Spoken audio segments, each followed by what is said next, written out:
हाँ, तो एक बार फिर से आप सब लोगों का डीजे एजुकेशन में स्वागत है। कैसे हो भाई आप सब लोग? ठीक हो, मज़ा में? पढ़ाई वगैरह ठीक चल रही होगी। आज दशहरा है तो सबसे पहले आप लोगों को दशहरे की हार्दिक शुभकामनाएं। तो आज तो शाम को क्या ही पढ़ोगे आप लोग, दशहरा देखोगे, देखना भी चाहिए। त्यौहार है, भारतीय त्यौहार है, इनका ही आनंद नहीं लोगे और ऊपर से भारतीय, तो फिर क्या, पढ़ाई अपनी जगह, त्यौहार अपनी जगह। कम से कम आज की शाम तो थोड़ा अपने त्यौहार को देना, कल उठ के वापस पढ़ लेना, लेकिन क्लास ज़रूर ले लेना। त्यौहार के चक्कर में क्लास मत भूलना। क्लास चाहे आज लेना, नहीं फिर कल सुबह उठ के जल्दी लेके फिर क्या कर लेना, पढ़ लेना, लेकिन त्यौहार भी ज़रूर देखना। नाश्ता वगैरह करके आना, जहाँ पे भी आपके दशहरा वगैरह का दहन हो, रावण को ज़रूर देख के आना। बुराई का अंत कैसे होता है, अच्छाई की जीत कैसे होती है, ये सारी कहानियाँ आप लोगों ने पढ़ी हैं। मैं बताऊं आप लोगों को ठीक नहीं लगेगा थोड़ा, क्योंकि आप लोगों को इस बारे में पहले से सारी चीज़ें पता है, और जो चीज़ पहले से पता होती है उसके बारे में ज़्यादा बात नहीं करते हैं। तो अपन डायरेक्ट अपने चैप्टर की बात करते हैं, क्योंकि आप लोगों को अपने चैप्टर के बारे में थोड़ा कम ज्ञान है, तो क्यों ना मैं मेरा ज्ञान अपने चैप्टर पे दूँ। बात करूँ तो मैं अपने चैप्टर के बारे में, हस्तकला चल रही थी, हस्तकला लगभग पूरी हो चुकी है। ज़्यादा से ज़्यादा आज की क्लास और लगेगी, अगर लगेगी तो कल की 10 मिनट की क्लास और लगेगी, नहीं मामला सेट है। तो एक बार मैं वापस आप लोगों का रिवाइज करवा देता हूँ, ताकि आप लोगों के दिमाग में चीज़ें बैठ जाए। तो ठीक चलें। तो सबसे पहले तो वही अपना रिवाज, क्या ये अपना क्या है, डीजे एजुकेशन है, इसको क्या करना है, सब्सक्राइब करना है। ठीक, चलें आगे। तो चलते हैं भाई, किसका इंतज़ार है? किसी का नहीं, रावण का। रावण तो शाम को मिलेगा अपन को, जब रावण का दहन हो तो उससे पूछना, क्या पूछना, अपने अपने प्रश्न पूछ लेना जो भी मन में है। बचपन में प्रश्न होते थे ना कि रावण क्यों जलाया जाता है, रावण को क्यों जलाया जाता है, राम जी को क्यों पूजा जाता है, आज ही के दिन रावण को क्यों जलाया जाता है, बहुत सारे प्रश्न है, पूछना रावण से। तो रिवाइज की मैं बात करूं तो देखो, हस्तकला अपनी चल रही थी, तो हस्तकला कई टाइप की मैंने आप लोगों को बताई थी। जैसे कपड़े पर कला बताई थी कि नहीं, कपड़े पर कला खूब सारे प्रिंट पढ़े अपन ने। सांगानेरी प्रिंट पढ़ा, बगरू प्रिंट पढ़ा, अजरक प्रिंट पढ़ा, मलेर प्रिंट पढ़ा, दाबू चीज़ें पढ़ी। ठीक है, ये सब किस में थी, कपड़े पर कला में थी। फिर अपन ने बात की किस पर, धातु पर कला। धातु पर कला, धातु पर क्या क्या कला हो सकती है, जैसे कल ही बताया था मैंने आप लोगों को, एक थेवा कला। थेवा क्या होती है, सोने की चित्रकारी होती है, धातु ही है एक प्रकार से, मान लो। अब वो धातु है, धातु के अंदर डीप में मत जाओ। तो अपन ने पढ़ी थी कौन सी, धातु पर कला। फिर धातु के बाद में अपन ने पढ़ी थी एक मृण कला, यानी माटी पर कला, और बेस्ट उदाहरण है टेराकोटा। कहाँ की प्रसिद्ध, बताओ मेरे को। टेराकोटा स्टार मार्क लगवाए थे किस पर, टेराकोटा पर। कहाँ की, राज संबंध की। कहाँ की प्रसिद्ध है, राज संबंध की। कुछ जो भी चीज़ें लिखा रहा हूँ वो बहुत ज़्यादा इंपॉर्टेंट है, कृपया करके आप क्या करें, याद करें अच्छे से एग्जाम पास करने के लिए। ठीक है, एक अपन ने पढ़ी थी काष्ठ कला। काष्ठ कला, इनके कुछ मैंने आप लोगों को उदाहरण लिखवाए थे कि काष्ठ कला क्या होती है, मृण कला क्या होती है, धातु पर कला क्या होती है, कपड़े पर कला क्या होती है। और इनमें से जो जो इम्पोर्टेंट है, जहाँ से प्रश्न बनने की क्या है, संभावनाएं हैं। क्या संभावना कि प्रश्न पूछा ही जा सकता है कि आरपीएससी को हस्तकला में से प्रश्न पूछना हो कि कि आप लोगों को इसमें चैप्टर में से प्रश्न बनाना है, तो वहाँ से प्रश्न बनने की जो संभावनाएं हैं वो अपन ने सिंगल ली। जैसे मंसूरिया साड़ी पढ़ने पड़ी, टेराकोटा पढ़ने पड़ा, थेवा कला पढ़ने पड़ा, और भी जो चीज़ें अपने जो चैप्टर में अपन ने पढ़ी। अब कुछ छोटी मोटी चीज़ें और बच जाती हैं। अब उनके अलावा कुछ फैक्चुअल बच जाते हैं, जैसे तलवारबाजी कहाँ की प्रसिद्ध है, तलवार बनाना वगैरह जो भी है, वो ज़्यादा से ज़्यादा 10 एक होंगे, या तो वो चीज़ हैं उनकी आप लोगों को लिस्ट दे देंगे। क्योंकि फैक्चुअल चीज़ें एक तरफ नाम लिखे हुए हैं कला का, और एक तरफ जगह लिखी हुई है। सीधी सीधी याद करनी है कि कौन सी कला कहाँ की प्रसिद्ध है, या तो आप कहोगे तो हम लिस्ट दे देंगे।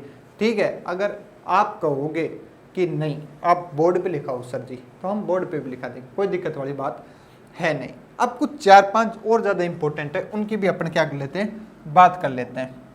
जैसे मैं बात करूं तो आज का जो पहला है फड़, क्या है, फड़।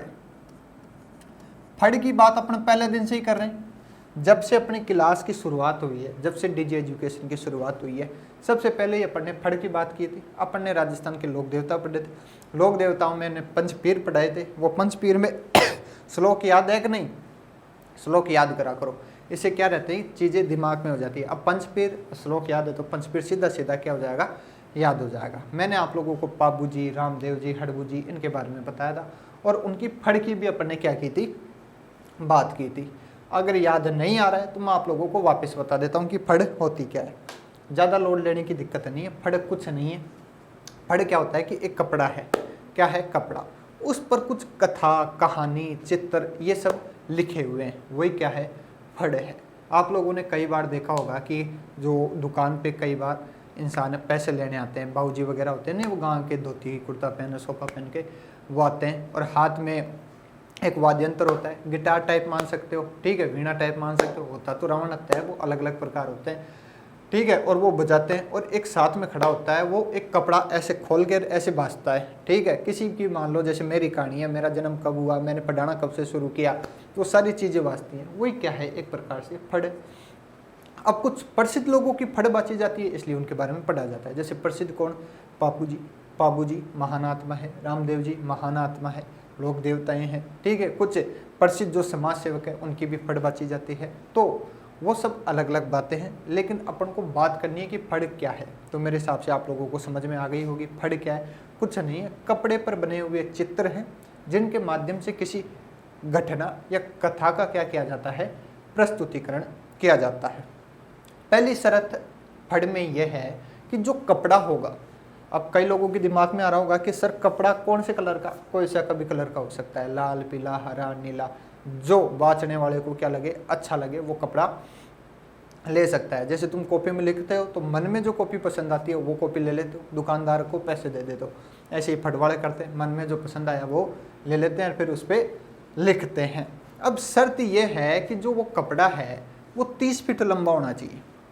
कितना फीट, 30 फीट तो लंबा होना चाहिए और 5 फीट चौड़ा होना चाहिए। उसी पर क्या लिखी जाएगी, फड़ लिखी जाएगी। क्या लिखी जाएगी, फड़ लिखी जाएगी। बस इतनी सी बात है किसके बारे में, फड़ के बारे में। आगे ही समझ में शुरू से कर रहे हैं और आज भी कर रहे हैं और आगे भी बात करेंगे। जब राजस्थान की प्रमुख चित्रकारी पढ़ेंगे तो थोड़ा सा फड़ को भी एक बार दोबारा देखेंगे। तो हस्तकला की बात करें किसमें, फड़ में। तो पहली बात तो यही आता है कि जो फड़ है वो प्रसिद्ध कहाँ की है, तो ये शाहपुरा की प्रसिद्ध है। कहाँ की, शाहपुरा। और शाहपुरा कौन सा, भीलवाड़ा वाला, ये जयपुर के पास वाला नहीं, ठीक है। एक बार मैं क्लास में ले रहा था, ऑफलाइन क्लास, वहाँ पर मैंने जैसे बोला कि फड़ शाहपुरा की प्रसिद्ध है, भीलवाड़ा नहीं बोला था, तो नीचे वाला बच्चा है वो बैठा था, वो शाहपुरा का ही था। बोले सर हमने तो कभी नाम ही नहीं सुना हमारे गाँव में। तो मैंने पूछा कहाँ का है, बोले सर शाहपुरा का। बोले शाहपुरा का होके नाम नहीं सुना, ऐसे तो नहीं हो सकता। बोले सर आपकी कसम, हमारे गांव में कभी फड़ का नाम नहीं लिया। हाँ भोपे जरूर आते बाजते हैं, लेकिन फड़ किसी के घर में नहीं बड़ी। मैं बोला गांव कौन सा है, बोले सर शाहपुरा। मतलब कौन सा शाहपुरा, बोले सर ये जयपुर के पास में लगता है ना इधर। बोला भला हो जाता रहा, ये शाहपुरा जयपुर के पास वाला नहीं है, कौन सा है, भीलवाड़ा वाला।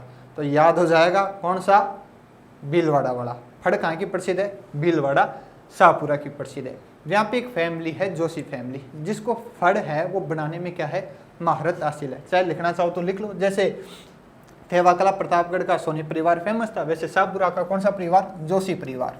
लिखना चाहो तो लिख लो वरना कोई खास बात है नहीं, ठीक है भाई साहब, जोशी परिवार। अब फड़ है क्या, इसकी भी डेफिनेशन लिख लो। फड़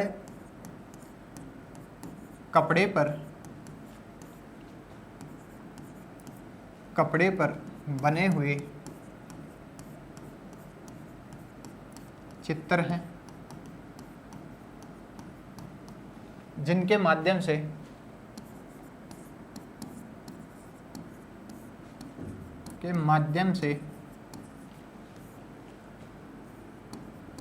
से किसी घटना या कथा का प्रस्तुतिकरण, कथा का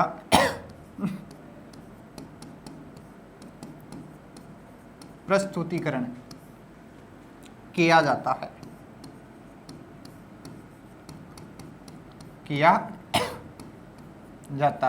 ये क्या है, फड़ है।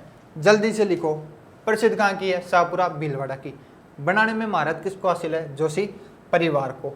फड़ है क्या? तो फड़ कपड़े पर बने हुए चित्र हैं जिनके माध्यम से किसी घटना या कथा का क्या किया जाता है? प्रस्तुतिकरण किया जाता है। जो पश्चिमी राजस्थान के हैं उनको ज़्यादातर पता होगा, जो बाबू जी के, रामदेव जी के मंदिर हैं, इनमें सुबह सुबह एक लोग लुगाई आते हैं अपने यंत्र से गाते हैं, बजाते हैं, नाचते हैं और वापस चले जाते हैं। सुबह शाम का ये कार्यक्रम होता है। हालांकि पूर्वी राजस्थान में फड़ का थोड़ा प्रचलन थोड़ा कम है, लेकिन है, राजस्थान की है तो है। लिख लिया? एक बात और लिख लो जो फड़ है, अब सीधी सी बात है, कोई बनाने वाला है तो बनाने वाला है तो कोई ना कोई बाँचने वाला भी होगा। जैसे अपन ने पाबू जी की फड़ में पढ़ा था कि पाबू जी की फड़ सबसे लोकप्रिय फड़ है, इसे नायक या एक जाति के बोपो द्वारा बाँची जाती है। तो अलग अलग जो प्रसिद्ध देवता हैं, उनकी जो कुल जातियाँ हैं, उनके जो लोग हैं वो क्या बाँचते हैं? फड़ बाँचते हैं। लेकिन एक कॉमन है, जो फड़ बाँचते हैं उसे एक नाम दिया जाता है, क्या? बोपा। तो प्रश्न ये बनता है फड़ बाँचने वाले को किस नाम से जाना जाता है? तो क्या नाम है? बोपा। बोपा एक प्रकार से आप कह सकते हो पंडित है फड़ का। किसका? फड़ का। तो लिखो फड़ बाँचने वाले को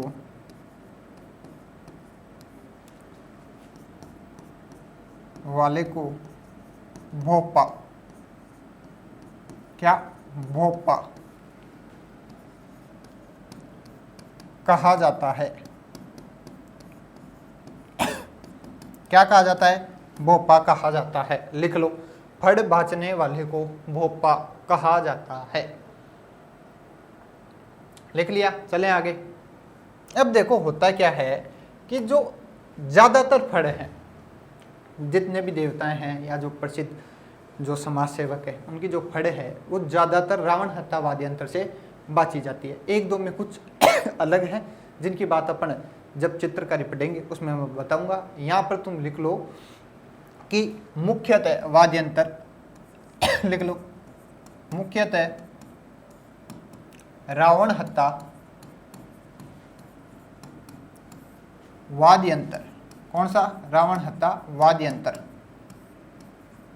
का प्रयोग फड़ बाँचने में किया जाता है। फड़ बाँचने में किया जाता है मुख्यतः।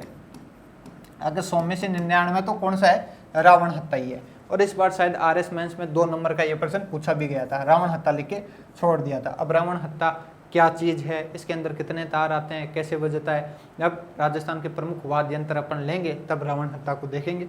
आप लोगों को मैं यहाँ पर जो चित्र हैं वाद्य यंत्र के वो आप लोगों को दिखाऊंगा, क्योंकि चित्र देखने से क्या होती है, चीज़ें दिमाग में क्लिक हो जाती है। जैसे अपन कई बार घूमने जाते हुए वाद्य यंत्र देखते हैं अपन ने, जैसे गिटार है, सितार, वीणा, ये ढोलक है, मोलक, ये सब देखे हुए हैं, लेकिन जब सामने वाला बोलता है तो दिमाग में क्लिक नहीं होती है। लेकिन जब चीज़ें देख लेते हैं तो अच्छे से याद हो जाती है। तो वो वाद्य यंत्र वाले चैप्टर की बात है। यहाँ पर फड़ की बातें 3-4 बातें थी जो आप लोगों ने देख ली। इतनी बातें मेरे हिसाब से लिख ली होंगी। फड़ प्रसिद्ध, ये फड़ है क्या, बाजता कौन है, कौन से यंत्र का प्रयोग किया जाता है। ठीक, तो आज का पहली जो हस्तकला है वो कंप्लीट हो गई। दूसरी कला की मैं बात करूं तो लिखो गोडलिया। गोडलिया या गोडलिया एक ही बात है कि देखो ये क्या बला है।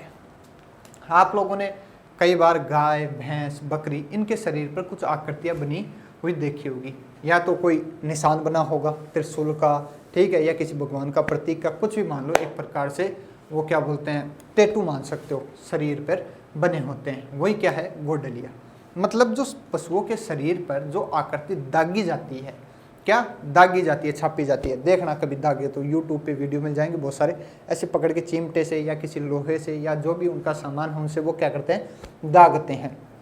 वही क्या है, गोडलिया है। अब प्रश्न दिमाग में आता है, भाई साहब शरीर जो जानवर है, चलो इंसान है, वो तो अपने शरीर पर टैटू बना सकता है, दिखने में आकर्षक हो सकता है।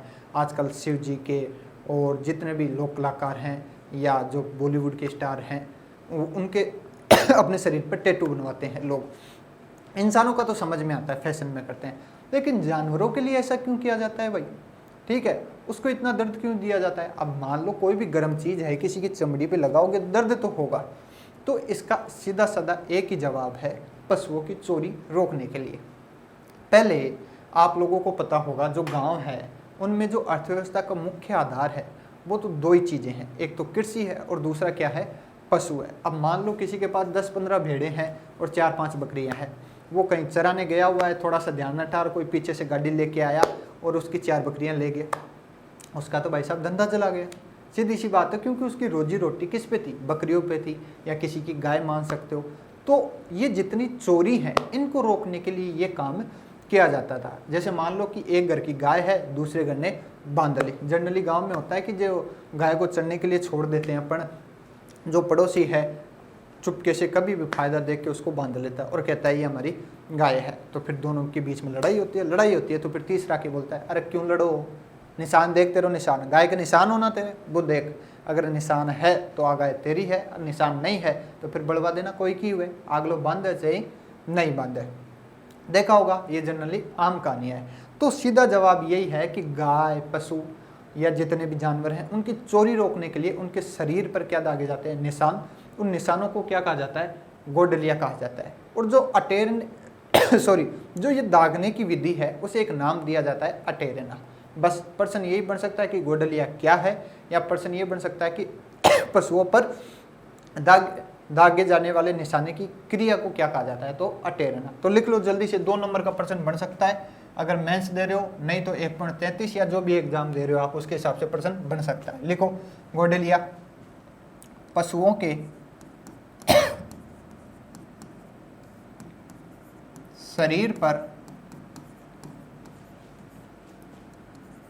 विभिन्न प्रकार की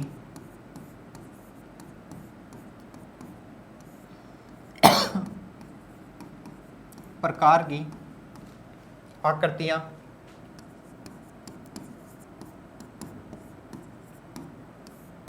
दागी जाती है या उकेरी जाती है, एक ही बात है, दागी जाती है, उसे गोडलिया या गोडलिया कहा जाता है।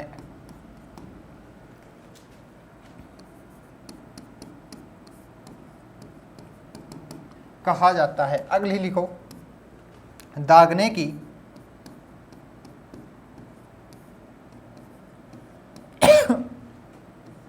यह क्रिया अटेरना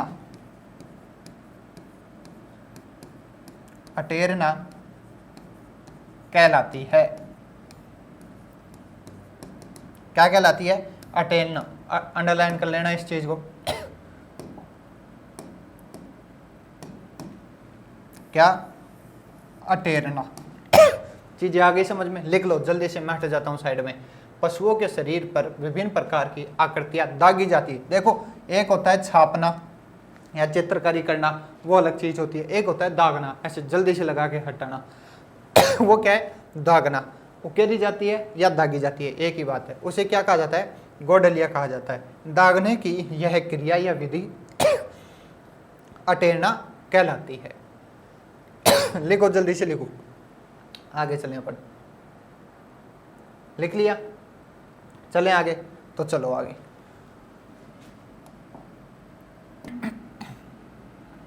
हाँ, तो देखो ये जो तुम्हारी हस्तकला है वो लगभग पूरी हो चुकी है। जैसे कि मैंने पहले आपको आते ही कहा था कि कुछ फैक्चुअल बातें, एक तरफ कुछ प्रमुख हस्तकलाएं हैं और उनकी जगह है। या तो मैं आप लोगों को लिखवा दूंगा, या फिर मेरे हिसाब से मानना है कि उनकी लिस्ट दे दूंगा। ज़्यादा से ज़्यादा 10 हैं, 10 में आप लिस्ट में से देखोगे, याद कर लोगे। याद करने की वो क्या है, चीज़ें हैं। अब 2-3 चीज़ों की अपन और बात करेंगे। मैं बात तो करता राजस्थान की प्रमुख चित्रकलाओं में, लेकिन अपन जो चित्रकला है वो थोड़ा डीप से पढ़ेंगे, क्योंकि चीज़ें चित्रकला से ज़्यादा पूछी जाती है और ऐसे ऐसे प्रश्न पूछे जाते हैं कि मानो ना क्या पूछ लिया। सीधी सी बात है, मानो ना क्या पूछ लिया, मान भी नहीं सकते ऐसे प्रश्न पूछ लिए। तो थोड़ा चित्रकला को ढंग से देखेंगे, इसलिए वहाँ वो चैप्टर थोड़ा बड़ा हो जाएगा।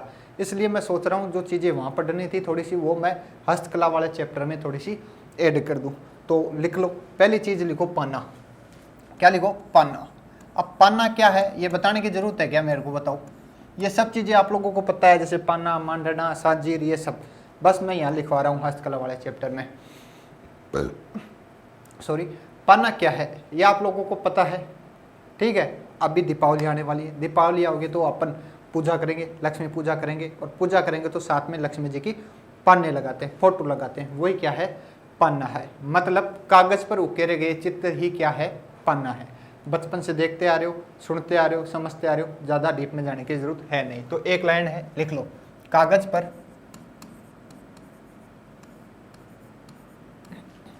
उकेरे गए चित्र। उकेरे मतलब छापना कह सकते हो, उकेरे गए चित्र क्या कहलाते हैं, पाना कहलाते हैं। डीप में जाने की जरूरत है क्या भाई साहब, सीधी सी बात है। पर्सन ऐसे पूछेगा कागज पर उकेरे गए चित्र को क्या कहा जाता है, ऑप्शन दे देगा मांडना, साजी, पाना, और जो भी उसके मन में हो तो क्या कहा जाता है, पाना कहा जाता है। आगे चीज समझ में। अब सेकंड चीज लिखो, पाना, पाना के बाद में लिखो मांडना। अब मांडना बताने की चीज है क्या भाई साहब, घर में आप लोग जो अपना आंगन होता है उसमें जब भी त्यौहार होता है, जैसे आज दशहरा होगा तो कुछ लोगों के घर में रंगोलियाँ, चित्र आदि तिरछी रेखा बनाई होंगी, वही क्या है, मांडना है। तो इसमें क्या लिखाना पता होगा आप लोगों को, रंगोलियाँ बनाना एक प्रकार की, क्या वही मांडना है। अब तीसरी लिखो पथवारी। क्या, पथवारी। देखो हस्तकला पूरी हो चुकी है, वो एक पन्ना देना है जो कि मैं आप लोगों को हमारे चैनल पर प्रोवाइड करवा दूंगा, जो भी टेलीग्राम चैनल है वहाँ से आप लोग डाउनलोड कर लेना। अगर आप कहते हो कि नहीं आप तो लिखा दो तो मैं लिखवा भी दूंगा, कोई बड़ी बात है नहीं। अब पथवारी की मैं बात कर रहा हूँ। पथवारी, देखो शब्द को तोड़ो, पथ, पथ मतलब रास्ता, पथ मतलब क्या होता है, रास्ता। मतलब अपने यहाँ हर चीज़ का भगवान है तो रास्ते का भी क्या है, भगवान। सीधी सी बात है, 24 घंटे अपन उस रास्ते पर चलते हैं, आते जाते हैं, तो रास्ते को ढोकते हैं कि भाई साहब ध्यान रखना, सुबह जा रहे हैं, शाम को घर पे भी आना है।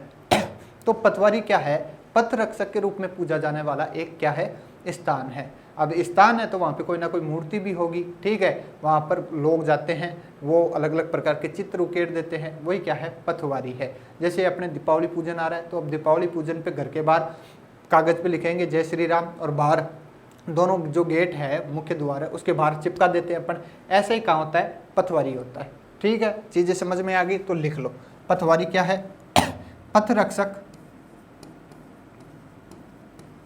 के रूप में पूजा जाने वाला स्थान, पथ रक्षक के रूप में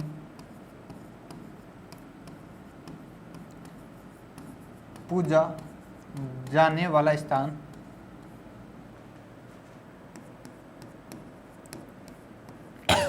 जाने वाला स्थान जहां विभिन्न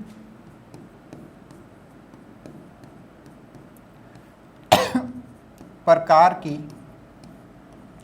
जहां विभिन्न प्रकार की, लिखो आगे लिखता हूं फिर, पथ रक्षक के रूप में पूजा जाने वाला स्थान जहां विभिन्न प्रकार की, आगे लिखो, आकृतियां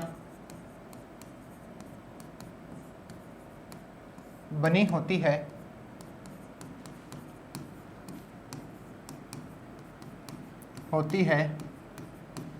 उसे ही पथवारी कहा जाता है।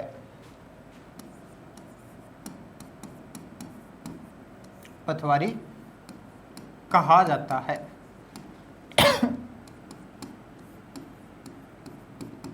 ठीक है। मतलब जो रास्ते के देवता हैं उनका मंदिर है, उनके आसपास बहुत सारी अपन चित्र कलाकारी कर देते हैं, वही क्या है, पथवारी है। पाना, कागज पर उकेरे गए चित्र, मांडना, रंगोली वगैरह, पथवारी, विभिन्न प्रकार के उकेरे गए चित्र। तो लिख लिया आप लोगों ने, एक बार वापस देख लेना, फिर आगे चलते हैं अपन। पाना, मांडना, पथवारी, पथवारी की एक लाइन इधर भी है, लिख लिया। अब एक चीज और बचती है, वो और कर लो, सांझी, चौथे नंबर की।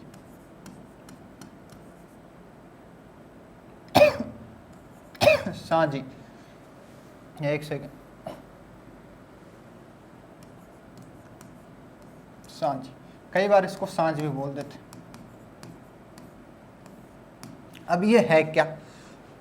तो देखो आप लोगों ने कई बार देखा होगा, जैसे ही अपने श्राद्ध का महीना चलता है, जैसे अब दशहरा चल रहा है, दशहरे से जस्ट पहले श्राद्ध पक्ष चल रहा था, उसमें गांव में कुछ लड़कियां जो सफ़ेद दीवार होती है उस पर गोबर से क्या उकेरती हैं, आकृतियां बनाती हैं, और उसकी क्या करती हैं, पूजा करती हैं। आप लोगों ने देखा होगा, नहीं देखा तो यूट्यूब पे सर्च मारना साजी, आप लोगों को बहुत सारे वीडियो मिल जाएंगे। वही क्या है, साजी। ऐसा क्यों करती हैं? अच्छा आदमी मिले, अच्छा वर मिले, अच्छा घर बार मिले, ठीक है, और भगवान की पूजा हो जाए, मन को शांति हो जाए, इसलिए वो सारे काम किए जाते हैं। तो पर्सन अपने लायक यही बनता है कि कुंवारी कन्याएं, ठीक है, दशहरे से पहले श्राद्ध पक्ष में सफ़ेद दीवार पर गोबर से आकृतियाँ उकारती हैं। उस कला को या फिर उस त्यौहार को क्या कहा जाता है? साँझी या साँझ कहा जाता है। कब किया जाता है? दशहरे से पूर्व श्राद्ध पक्ष के महीने में किया जाता है। तीसरा प्रश्न ये बनता है कब तक किया जाता है? तो जैसे श्राद्ध चालू होंगे लगभग 15 दिन तक ये कार्यक्रम किया जाता है। चीज़ें समझ में आ गई? नहीं आई तो एक बार वापस कह देना, दोबारा से कल की क्लास में समझा देंगे। अभी तो लिखो क्या? साँझी दशहरे से पूर्व। देखो आज दशहरा है और दशहरे की अपन चीज कर रहे हैं, पढ़ रहे हैं। दशहरे से पूर्व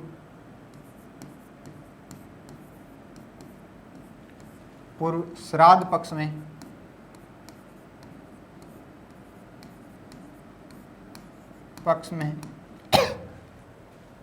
बनाई जाती है।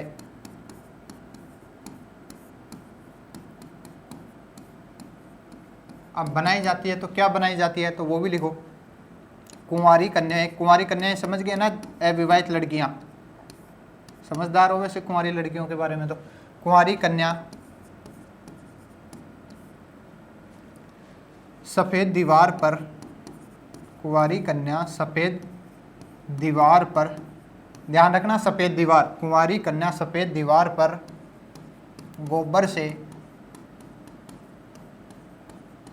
गोबर से आकृतियाँ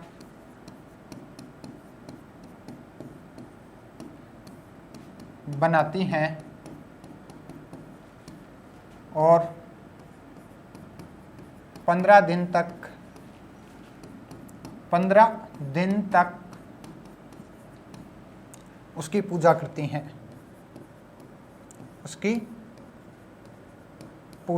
हैं, तो यही क्या है? सांझी या साँझ।